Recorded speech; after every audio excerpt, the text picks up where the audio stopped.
All right. Hello, everyone, and welcome to Blabbing with the Besties. I am one half of the Besties, Famira, the Diamond Diva, your visual impactologist, and we are here with another exciting guest. However, it has to take two to be besties, right? So I'm joined by my business BFF, M.E. Porter. This part always tickles me when she points over there and I'm really over here. But it turns out great on the replay. Thank you so much for joining us once again, doing what we do. I am M.E. Porter, the soul shifter, your SOULutions Sage, with just a little bit of marketing magic sprinkled on the top. I am the other half of the business besties. Awesome. And today we have an amazing guest with us. Want to make sure I'm pronouncing it right. It's Priya, right? That is exactly right. Awesome. All right. So I'm going to tell everybody just a little bit about you, Priya, and then we're going to just jump right in and have some girl chat. Pretty much is how it works here. I like it. Besties. So Priya is a business coach, consultant, and blogger. If you're an aspiring or existing entrepreneur, Priya will help you build and grow your location-independent business. Everybody knows this is a subject I love, right? When you work with Priya, you'll increase your productivity, develop your leadership, and lead your team like a pro. She has a PhD in industrial organizational psychology and 10 years of experience consulting and researching leadership in cross-cultural virtual teams.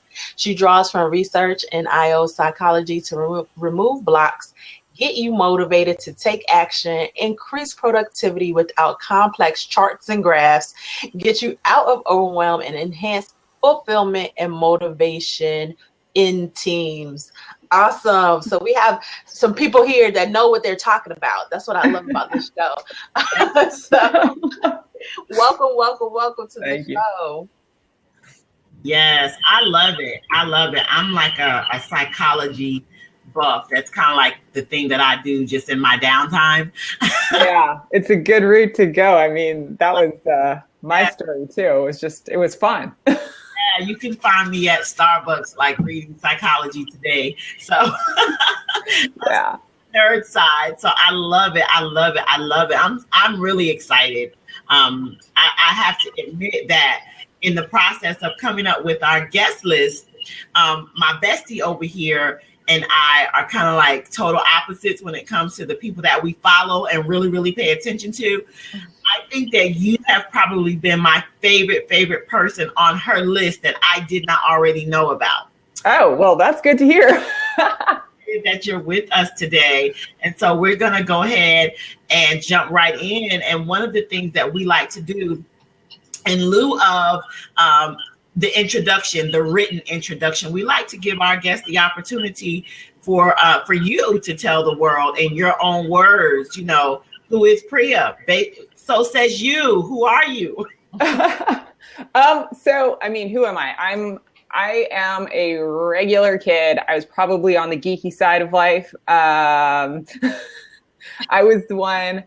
So I'll tell you my story because this is besties, right? So my best friend and I were like the two little boys. We would get in fights with the guys. We were the competitive smart ones when we were in elementary school. And so we'd get kicked out of class because we'd get the A's and then we'd talk and we were really disruptive. So the two of us spent like our life in the hallway creating ruckus.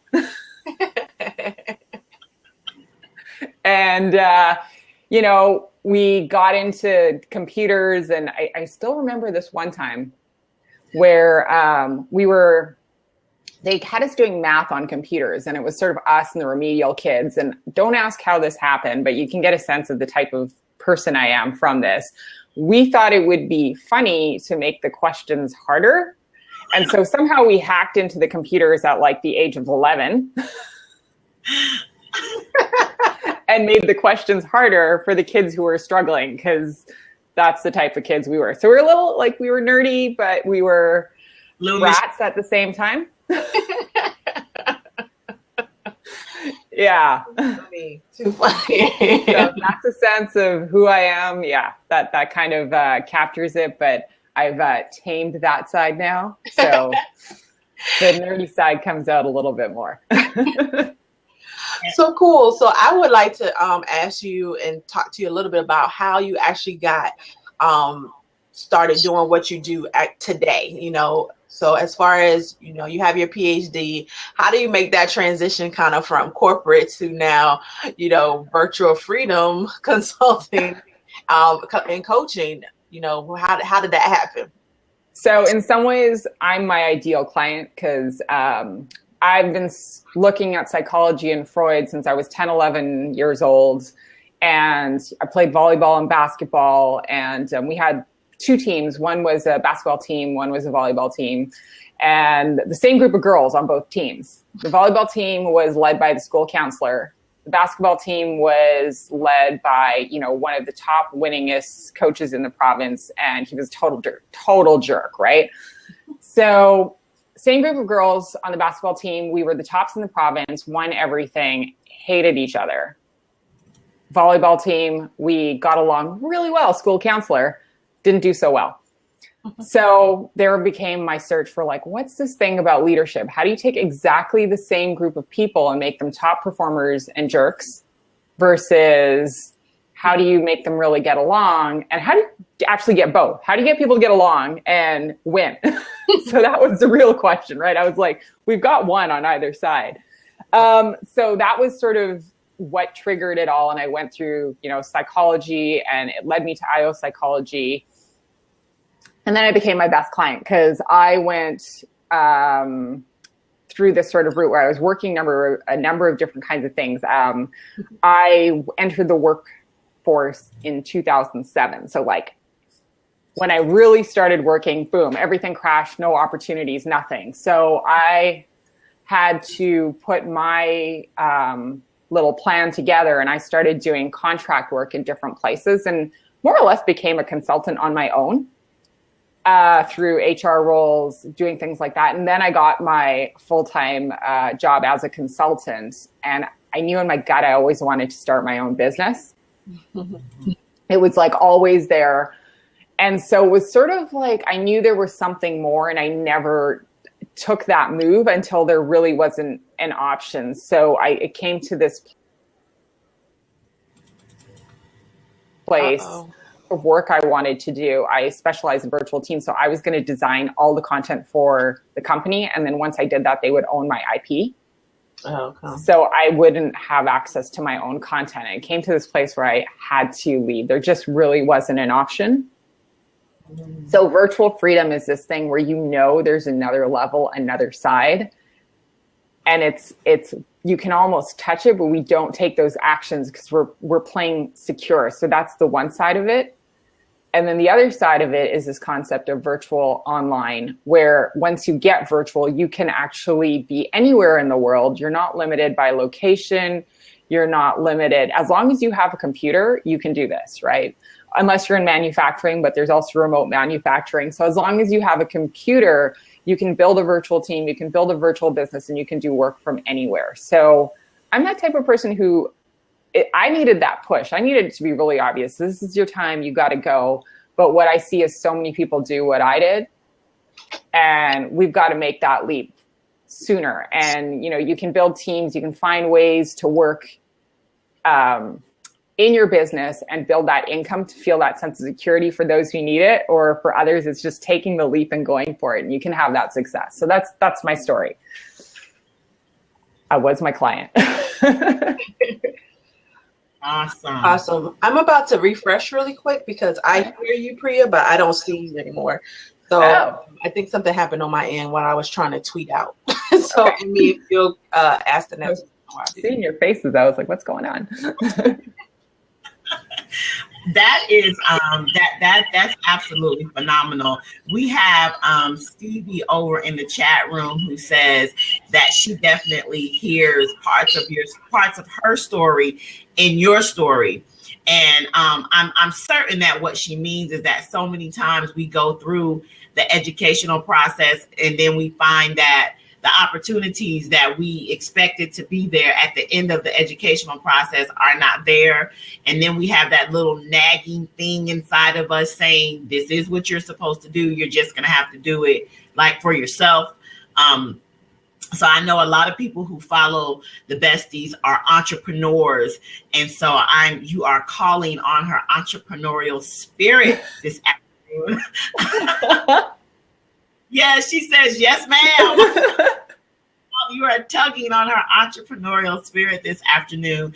And so my next question to you would be, in the process of knowing that you were going to have to put all of this together, right? You were going to have to really, you just kind of assimilated into going out on your own, just kind of gradually on your own. A lot of people have struggles, but coming from your educational background, moving into your entrepreneurial background, the space in between there, the space in between making that transition, if you were to give someone else a word of wisdom or a word of advice about kind of that transitional piece, what would it be?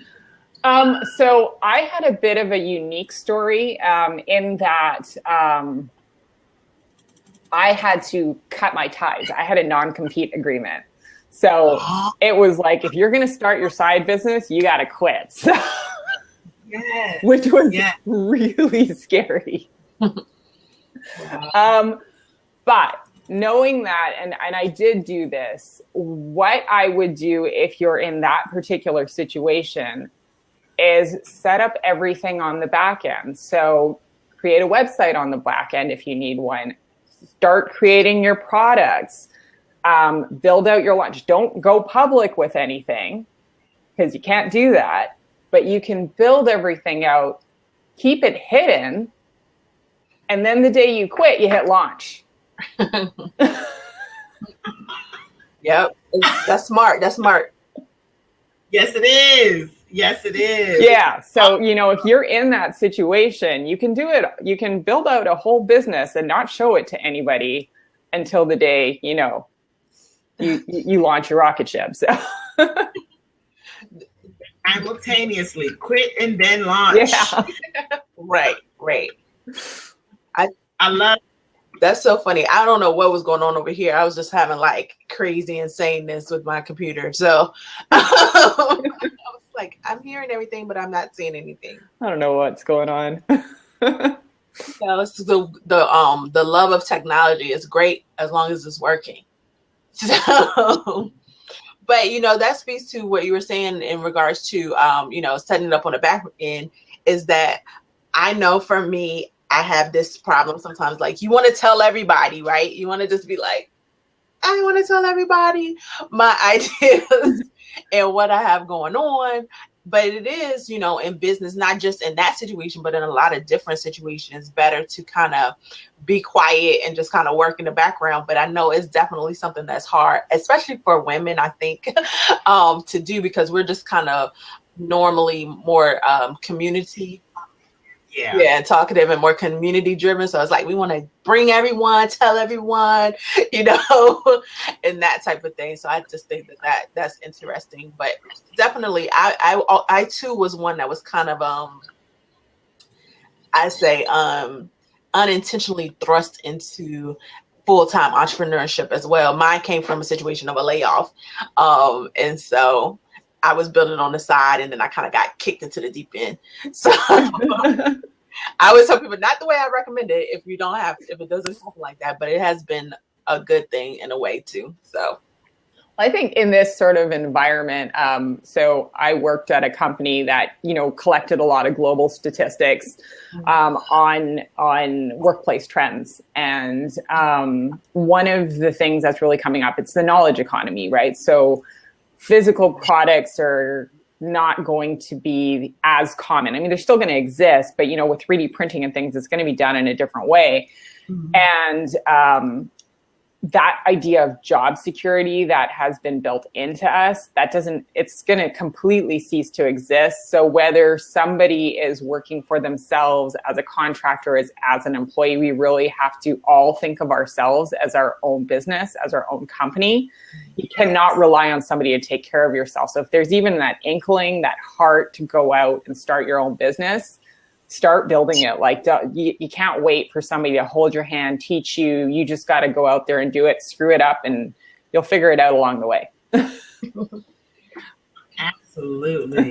Definitely. I love that. I absolutely love that, because I've never heard anybody quite put it that way, but you really do. Like, you really do have to consider that, like, you are your own enterprise. You really are. You are your own enterprise. I love that. That's going to stick in my mind. I don't even have to write it down. That's going to stick. I know that's going to stick. You're going to make it stick in everybody else's mind. Like, that's going to stick in my mind. I love that. I mean, outside of, the legalities of forming an enterprise, you really are your own enterprise, and you really do have to care for yourself and your business as one. And so that one of the reasons that makes that so profound is because my bestie, I think she's down here now. This way and this way. She has a really phenomenal brand whereby she talks about always speaking to the wholeness, the holistic woman, the wholeness of who we are. And that speaks right to that place where you have to really kind of rein it all in and govern all of your life, all of it. And so there is really no separation. There's just a moment where I'm doing this, and there's a moment when I'm doing that, and there's a moment when I might be at the club, and there's a moment when I might be at church, and but it's all my life that I have to govern. So that's what that said to me. So I appreciate that. Thank you. Oh, you're welcome. But I will tell you this, Priya, just to let you in on a little bit about my bestie. She's definitely one of these people that gets along with everyone, but is not really too impressed by things people say. So the fact that she's like, this is gonna stick with me, like, this is really big, and like people that have been following our show, like, they know that. But so just to kind of give you the insight on why she's just like, thank you, like, this is like really big for her, because that's just kind of like how she is. So it is actually kind of really phenomenal, right? that this is happening. It's a moment in time, like, oh my God. We have to, like, it's like, I don't want to put it quite in these words, but it's almost like it's our survival, our growth, because this was something, I remember my advisor said this to me years ago. And when he first said it to me, I hated him. I was like, what a jerk. Like, why would you say that? But he said this to me, and he's like, you have to realize in this world, no one is going to help you with anything. And I was like, no, this world doesn't work like that, right? And in some ways it doesn't. And in some ways it's totally true, which it took me years to actually recognize that. But we can, if you get a job and you're working for a corporation, you're working for that corporation for what you can do for them, not what they can do for you. And so my big lesson as I was going through this sort of experience was that, I'm going to go work a job and get experience, and they're going to teach me how to do it. And they're going to tell me when I'm good enough. And when they tell me I'm good enough, then that's going to be my sign that now I can. No one's ever going to tell you you're good enough. More than anything, they're going to tell you you're not good enough, and you always have to get better. And that's totally true. We always have to get better. That doesn't mean intrinsically we're not good enough people. It means that you're always growing. There's never a point where you're going to go, I'm good. It's just never going to happen. So it's continuous growth. Absolutely. I'm in agreement. What it made me think of, though, was the whole aspect of entrepreneurial mindset, regardless of whether or not you're an employee or not, because the mindset of the entrepreneur is different than the mindset of an employee. It's just, true. And so even when you are an employee, but if you're an employee with an entrepreneurial mindset, how you move about the corporation that you're working for is very different too, and how you view stuff and how you look at it and what you pay attention to, like what's going on with the company.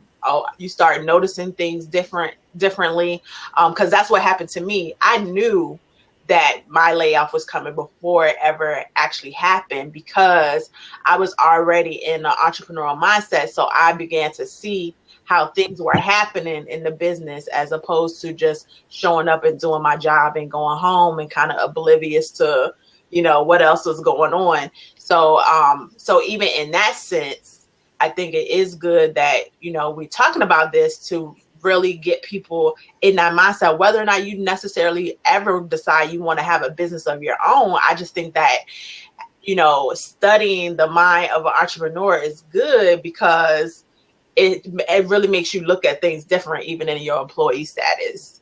So, well, I just have to say this. I'm not the only one. I'm not the only one, because the chat room is kind of going off over here. We have the comment, that's why we have to find comfort in our own opinions of ourselves, which again is that whole rein it all in, girlfriend, rein it all in. And then we also have the comment, it's all about a sense of ownership, owning your own position in life. And so I'm telling you, see, I know it's not just me. I know when I hear something good. Yeah, it's so true. And I love how you put it, Famira, like we have to, wherever you are, you have to have an entrepreneurial mindset. It's problem solving. It's figuring things out. It's not having this sense of like, someone give me the answer. No one gave me the answer. Now I can't do it. Like exactly what you're talking about, Famira. That's what it is. It's that mindset. Yes, definitely. So super cool. So everyone knows that I love the topic of location independency. And everything that I'm doing right now in 2016 is to lead me to that point of operating in it, I guess, on a bigger level of more traveling and doing different things like that. So from that aspect, we had someone else on our show, Teo Roxon, who also talks about being a nomad. And also, he also talks from the place of third culture kids who have, you know, traveled while growing up and stuff like that. So we talked to him a little bit in regards to the concept of being location independent, but I wanted to talk to you more specifically from it, about it from a business standpoint, on what are some of the foundational pieces that someone that would need to have in order to make that type of lifestyle actually work for them and their business.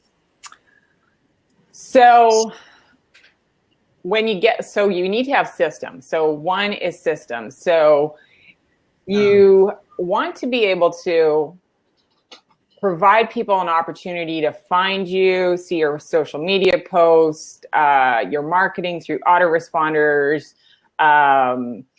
videos, however you do that. You want to be able to connect with your audience, whether you're sitting at your computer or not. So there's those systems pieces that, you know, you've got like your Edgar and your Hootsuite and all those for social media posts, your autoresponders for emails, you know, creating funnels that allow people to sign up for your program. So that's one piece. And then the other piece is having a team. So there's different things. You can also have your signups. So I'm sure so many people on this already on this blab actually know about this stuff, but having a way to schedule meetings while you're not there, being able to shift time zones. I think like there's some meeting software that doesn't allow for shifting time zones. If you're going to have a global business, time zones are really, really key. Right. Because you can't, I mean, there was somebody I was trying to talk to in Pakistan a couple of weeks ago, and their scheduling software required that I was up at 4 a.m. in the morning to connect with them, right? So we have to take into account, if you're moving around the world, what does that mean for your clients in terms of time zones? Are you going to be up at 4 a.m.? And you have to have sort of backup plans in place in terms of scheduling times with your clients, or you want to create programs that are going to allow your clients to access them wherever, whenever. And then the third piece is really having a team to provide that customer service and support when you're not available. And ideally, you will have a team in 2 to 3 different time zones so they're available when your customers are available. Systems, time zones, team. Sounds good. And I hadn't thought about the having team members in different time zones. That makes sense too. now that you said it, it's like, you know how sometimes things that are just like seem like so common sense, but you just haven't heard anybody say it out loud. You're like, yeah. That would make sense. We don't all need to be in Eastern time. Like that wouldn't really help. So yeah. And it's kind of cool if you play with time zones in a really smart way. You can actually have your business running 24 hours a day.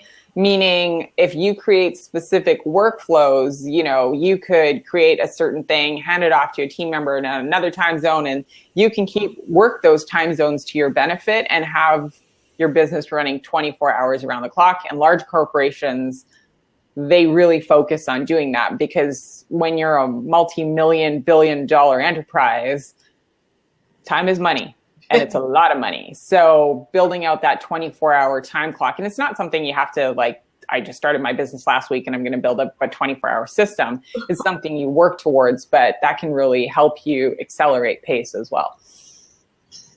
Right. Cool. M.E? Yes, ma'am. Have something before I jump into anything else? I see you over there. Well, there are very rare occasions when I'm enjoying the conversation enough to really just want to listen. That is very rare, because I love to talk and I love words, but I'm so enjoying the conversation today, the energy that's on the table right now, because the nomadic quality, the global, you know, I love mentioning the time zones, because, you know, I'm one of those people that I feel like, you know, we all kind of have a global duty.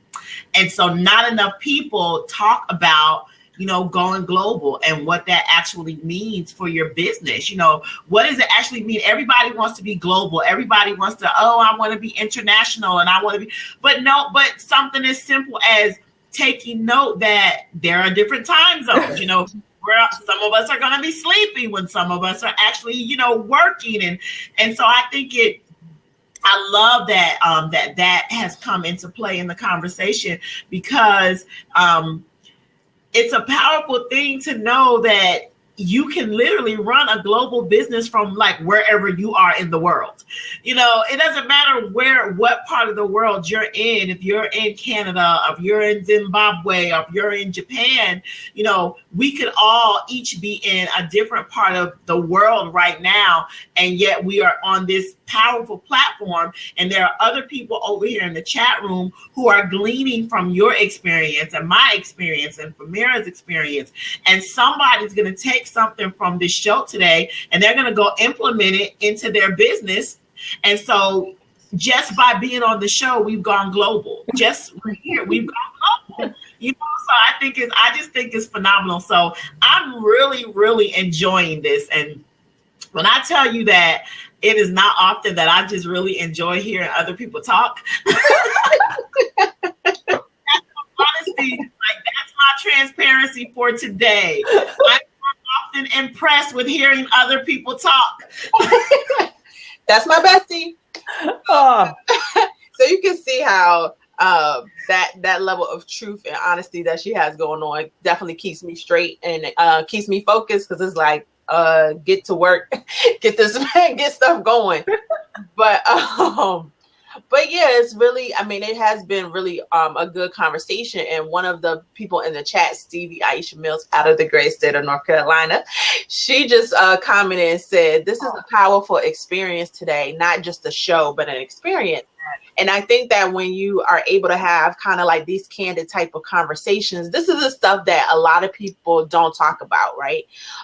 From a standpoint of either trying to teach something else, you know, a higher level of something else, that a lot of times the details get lost. And when you're having these types of conversations. And so that's what I love about this, because I'm definitely one of those like how-to type of girls. Like, stop giving me the why and the what all the time. Like, every now and then, can you throw some how-tos in there? So just saying something simple like that. Now, when people are going to look for scheduling software, they will, you know, be sure to look and see, does it have the capability to switch time zones when people are scheduling? They may not have even thought about looking for that prior to this conversation, because most people aren't sharing that inside information, even though it's something so simple. So, well, I guess there's another piece to this, and I guess you're bringing it up, so I'll bring it up, but it's our psychology. So when we're working in this virtual environment, it's totally, I do it all the time. Like, I talk about global time zones, and I'll be like, I have no idea what time zone my team member is in. I'm like, she's Central or Eastern, but like, I have no idea. And we've been like working together for 3 years. So like, now I have like these little sticky pads that I'm like, okay, she's Central. Like, but we do this thing. So there's this like complicated theory. It's called social identification de-individuation theory, like blah, blah, blah. But basically what it means is when we're working in this environment, our characteristics, they take the lead. So if we're women and we're working with a group of men and women, our femaleness supersedes everything.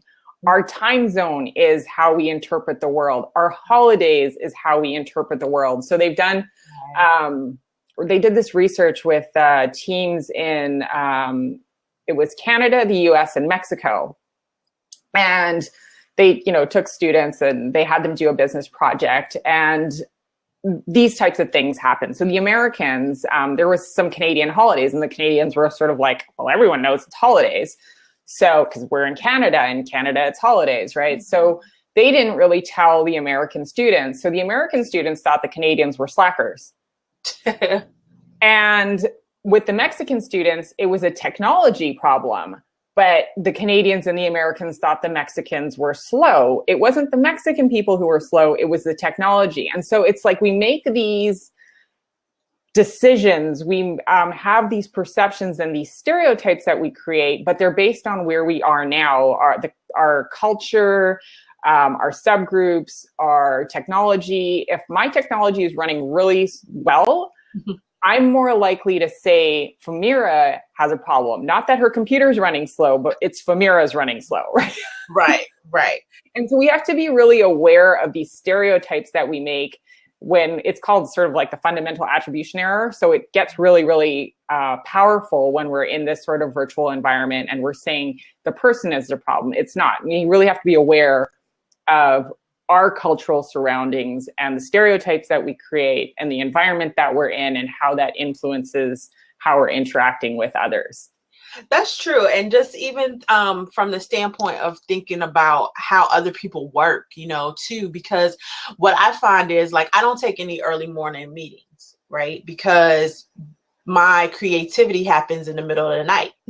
And so I have my business set up so that I'm up normally till like 3 or 4 in the morning. So I'm not getting up to take an 8 o'clock call, because I just went to sleep. So, my business, I think the earliest that I normally take client stuff is like 11. And then, but I may take late, I might have a client that's at 7 o'clock, PM, whereas some other people would be like, I'm off, they might end their day at 3 or 4, how their business is set up.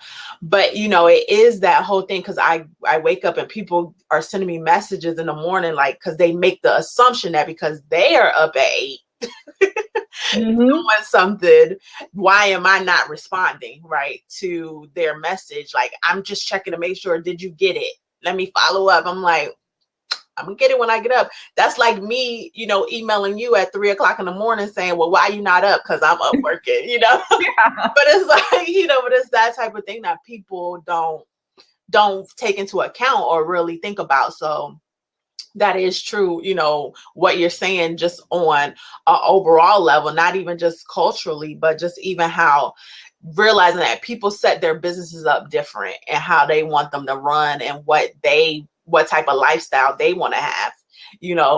They set it up accordingly. And just like you're right for setting yours up how you want to, they're right for setting theirs up how they want to. And you got to kind of figure out how to make it work if you want to work together. So yeah, and those are like really cool things too. Like it's kind of fun that you get to work how you want. And if you like working in the middle of the night, you might just be like, you know what, I'm going to hire my entire team in Australia and have clients in Australia, and I can work in the middle of the night And it's no problem. Like, because we even get stuck in this idea, like, I live in this country, therefore I have to get my clients in this country. But you can totally play with it and be like, oh, well, I like to work at this time of the night, so I'm going to go find people around the world who are awake when I am, and I'm going to sleep in.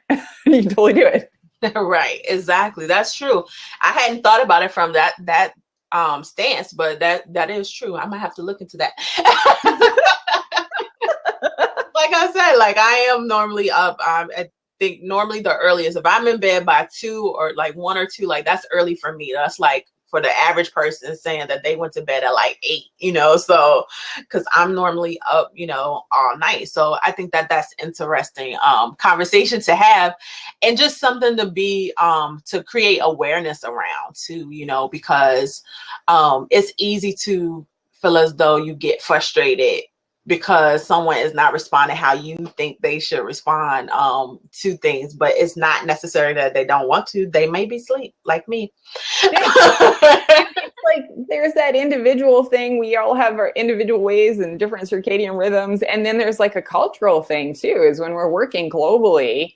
Right. I mean, people are getting much better, but there's still these little cultural details in place that we have to be sensitive to. Like one, I don't know. I still screw it up all the time. I don't know if I screw it up, but I've read that in the US saying thank you is viewed as sarcastic. So if you write an email and at the end you say thank you, people will be like, what you talking about? Like, what's your problem? And I don't know if that's true in the US because I still do it. I think it's normal. And like Canadians, right? We're like, sorry, thank you, please for everything. So, so it's kind of an interesting way of having a bit of an understanding. And, you know, if you're working with somebody in Japan, like they tend to say yes when they mean no. And in India, they'll do that as well, where, you know, no. You're like, what is that? Right. But it's sort of the nod is like, I'm taking in what you're saying. I comprehend you. That doesn't mean I agree with you. Right. Awesome. Someone in the chat said that it depends on the tone and where you're from too, on how things are taken. Like, because I have a habit of saying thanks a lot. Because I'm from Virginia and it's kind of like the Southern thing. We say thanks, you know, mm-hmm. But depending on where you're at, like that's just too super casual. So, you know, for me, even with business emails, I have to sometimes, depend on who I'm talking to, catch myself from typing thanks, because they'll be like, are we doing business or are you my friend? Like, you know, they take it wrong, but I'm just like, to me, it's the same thing. I just be like, thanks, you know. So it's those types of things. And so someone said they get the same thing when they say yes, ma'am. You know, that people, you know, take it like you're trying to be funny or sarcastic or, you know, what are you trying to say? Am I old? You know, it's like, no, I'm being polite, but that's why I think too it's hard in any type of writing, even with text messaging and all of that stuff, it gets lost in translation very, very often. And so because when I write, I'm a very straight to the point person. So yeah. I don't normally, when I'm sending text messages, I don't normally do a lot of pleasantries. Like I'll say, hi, how you doing? And then I'll just jump right into what I'm writing you about. Because in my mind, I'm thinking I'm moving fast. So I'm thinking everybody else is moving fast. And so I'm just trying to hurry up and get to the point so that you can see what I have to say. And then you can respond accordingly. Well, oftentimes that's taken as, you know, being brash or me being harsh or that I have an attitude. And I'm like, no, I'm thinking I'm being courteous of your time by getting to the point and not being like, well, how's the kids and, you know, and all this other stuff. Because I want to know that stuff too. But to me, it's like I save that for a phone conversation. I'm not texting or emailing you that. So it is very important that we stay aware of all this, especially in the aspect of building businesses. And so with virtual freedom coaching, I know it's definitely a lot of focus on teams, but I want people to also get a full sense of exactly what it is that you do and how do you help them to create the type of business that they want. So what I call the process, I call it fast. It's not about necessarily overnight results, but it actually it's sort of like slowing down to speed up. Okay.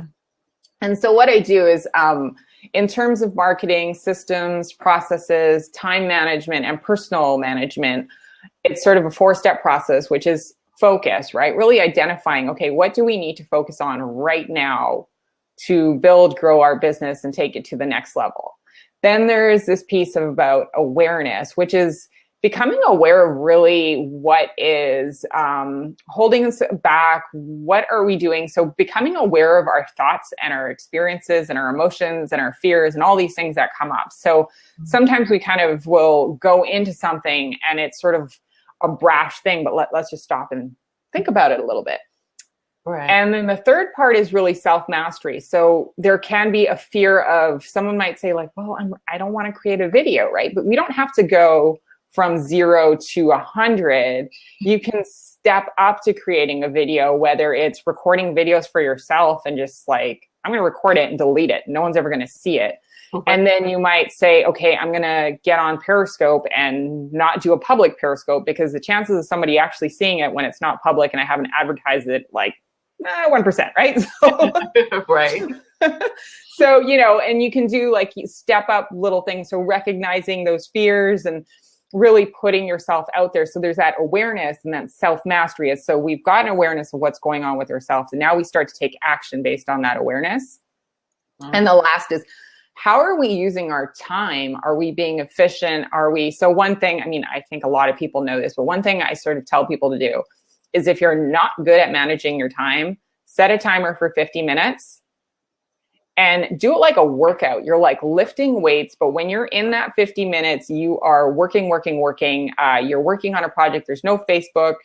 You are super focused, and you got to treat it like you're literally at the gym and you're training your mental muscles to focus and be productive. And as you get more efficient, you add more of those blocks. So I tell that to everybody, and a lot of people talk about it, but the thing that I've sort of bring into it is treat it like a workout. Like really treat it like building up that mental muscle. And then it's team mastery. So that's where we start bringing in the team. So it actually comes at the very end. It's all about mastering yourself as a business owner first, and then bringing in your team. Right. Which is awesome, because I think that I feel like in everything that you do, when it comes to business, there has to be some level of personal development in order for you to get where you want to get. And so even for me, when I'm working with clients and we're working on branding their business, it starts out with, who are you? Know yourself, know your personality, and know. So I'm really big on personalities too. So I'm like geeking with you right there with all of that. But but know your personality, know what things light you up, and know what drains you, what can you handle, what can't you, because then that lets you know too right away what things do you need to delegate. Yeah. So that's actually thanks for bringing that. When I actually work with clients, I work with an assessment, and we look at your strengths, where you go under stress that's going to actually derail you, and then your values. So the values are sort of things that you're going to, no matter what environment you're in, who you're working with, they're the things that drive you. They're the things that motivate you. So I help people bring that into their business so it feels good and it's not draining. Right. Definitely. So thanks for bringing that up. True, because just my transparent moment, when I first started my business, I didn't really think about all of those things, like who I was and what I enjoyed and the type of people I enjoyed working with. And so, you get into business and it's like, I need to make money, especially in my situation, because I was laid off, and I was like, okay. And so then I ended up having like a ton of clients that I was just like, I'm just so wore out every time I talk to them, because they drive me crazy, type of thing. Or, I had some clients that was like, I absolutely love talking to them, and I just wake up like, ooh, I get to talk to them today. Like I'm probably more excited to talk to them than they are to talk to me and to work on their stuff. And so it got to the point where it was like, you know, yes, I can work with anyone. I can get the job done and it's nice and people like it and, you know, we're good. But it's like, do I really want to be wore out every day after I'm finished? Like, that's not really why I wanted to have my own business. Mm-hmm. You know, I can go back to my 9 to 5 to feel like that. And so, and really figuring out what those things were and being okay with it. I think that, especially as women, I think that that is something that we all struggle with, that it's not okay to like what we like, or to run our business how we want to run our business, or work with who we want to work with, you know, and be able to turn people away if we don't want, you know, if we're not feeling their energy and they're not a good fit. And I think that, but in the same time, I think that that's what keeps us kind of pigeonholed in place and doesn't allow us to grow, because you're stuck trying to be something you're really not, essentially, if that makes sense. And people can feel it. Like, that was one of my experiences, because I don't know if anyone can tell, but I have a bit of a masculine-y type energy. And when I first entered this world, people were like, you're too masculine, you're too masculine. And so I tried to be more feminine, and I don't think I'm not feminine or anything like that, but I was doing this fake version of feminine, which is like flowy and yada, yada, yada. I think feminine is like all throughout the scale. There's like a lot of different versions of it, but I was doing this really stereotypical and it felt gross to me. And I think people sensed it. Mm-hmm. I'm like, I'm not that person. Like, and finally, when I got to that place where I was like, I'm not that person, it really started to transform things. Like, I could be me, because I was like, I'm not flowy. Right. Definitely, it's definitely true. We have people in the chat just blowing up, saying that personal development is so key, and that dare to be different. And Stevie, our resident it factor expert, so she's always like, rock your it factor. You know, be you. And I think it's true. Like, for me, I'm both, right? So I am feminine to where I love my heels and jewelry and some flowy stuff. At the same time, I'm masculine because I like motorcycles and guns and knives and, you know. Like, so like, I'm the chick that would so rock like a tutu skirt with some Converse sneakers and a motorcycle jacket. Like, that's me. And all at the same time as one outfit. Right. So, but that's hot. But you know, you are always trying to, people around you are always trying to put you into the box. And I think it goes back to what you were talking about, because they try to put you into their own frame of reference and what, you know, and what they're used to. So this topic could go on and on. Oh my God, this has been so good. I'm looking at the clock. I'm like, oh my gosh, we only got 8 more minutes. So this has definitely been such a great conversation, but I do not want us to keep talking and miss out on you being able to share with everyone how to stay connected with you and where they can find you and all of that, because this has been absolutely fabulous. So just share with everyone how we can get in contact with you. Sure, thank you. And like, I got to say, you guys were like fun to interview with, because there's sometimes, you know, you interview with people and you're like, what do I say now? So you guys didn't, like, you guys were like fun. Awesome. But not like, I can't tell with the awesome sunglasses and everything. You guys got that energy about you. Thanks. So to get in touch with me, if you want to look into that fast results process that I talked about now, you can go to my website. It's vfcoaching.net. So like virtual freedom, vfcoaching.net. And if you sign up for my list there, I've got a free challenge. It's a 4-video series, and it's going to walk you through that fast result, focus, awareness, self-mastery, time mastery. It'll walk you right through it. You've got worksheets, the videos with, you know, telling you how to do the stuff. And I will say, if you do sign up for that, it's something that you get the value by doing, right? So some people like to watch a video and be like, there's no value in the video. And I'll tell you straight up, if you watch the video, you're going to think there's no value in the video. The value comes from your deep personal self-reflection and doing the work. Right. And I'm just going to tell you in the video how to do the work. You have to make the decision to do the work to get that value. So if someone wants to go through that process, you can go to vfcoaching.net and sign up for my list. And then I've got a group on Facebook called Fast Results for Entrepreneurs, where we do mindset, and I'm going to throw in a lot of IO psychology stuff. I'm just building up that content right now. So I'm going to help you out there. And what I'm trying to build in that Facebook group is a community of entrepreneurs who are super smart and sharing content to help everybody succeed. So the more people share in that group, and it's brand new, so it's really small right now, but the more that people share in that group, the more value we're going to get, because I want everyone in that group to get fast results, kind of a thing. So that's where the two key places you can find me. And once you go to my website, you'll find all those little Instagram and all that stuff. It's all there. Awesome. So I put it in the chat so people can find the link. And thank you. Once we post this, because we do post these videos to our YouTube channel, and once they go there, it'll have your link to your website and everything there as well, so people can get in contact with you. So this has been so fabulous. I am so excited. Everybody in the chat, y'all have been amazing too. The energy has been awesome. Stevie says she just clicked join for your Facebook group. Yay! Remember. And so I just want to thank everyone for coming out and joining me and my business BFF M.E. Porter. On behalf of her, she had to run, so she had to leave a little bit early. But we had such a great conversation. We just both want to tell you so much. Thank you, Priya, for joining us. We neither one of us takes it lightly when someone decides to spend time with us on our show, because an hour of time, I know that you could have been doing anything else, whether personal or business. So we just really appreciate you taking time to spend it with us. And so we never want to be remiss on saying that. In all honesty, I was probably going to be sleeping or working out if I wasn't doing this. I'm kind of like you. Awesome. So that is so cool. So, and for everyone watching, thank you for joining us as well. We appreciate you coming and joining us here at Business Blabbing with the Besties.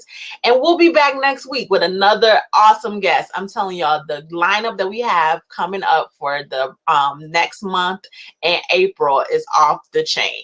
So you want to make sure that you stay connected. If you haven't subscribed to our channel, make sure you subscribe to it, because you don't want to miss all these phenomenal women and gentlemen that are going to be joining us on the show. Again, I am Famira, the Diamond Diva, your visual impactologist, and I'm signing out on behalf of myself and my business BFF, M.E. Porter, the Soul Shifter.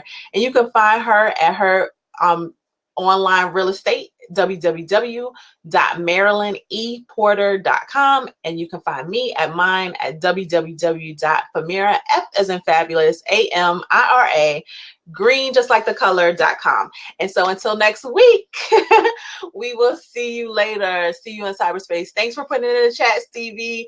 Appreciate that. You all have a great day, and see you later. Thanks. Bye.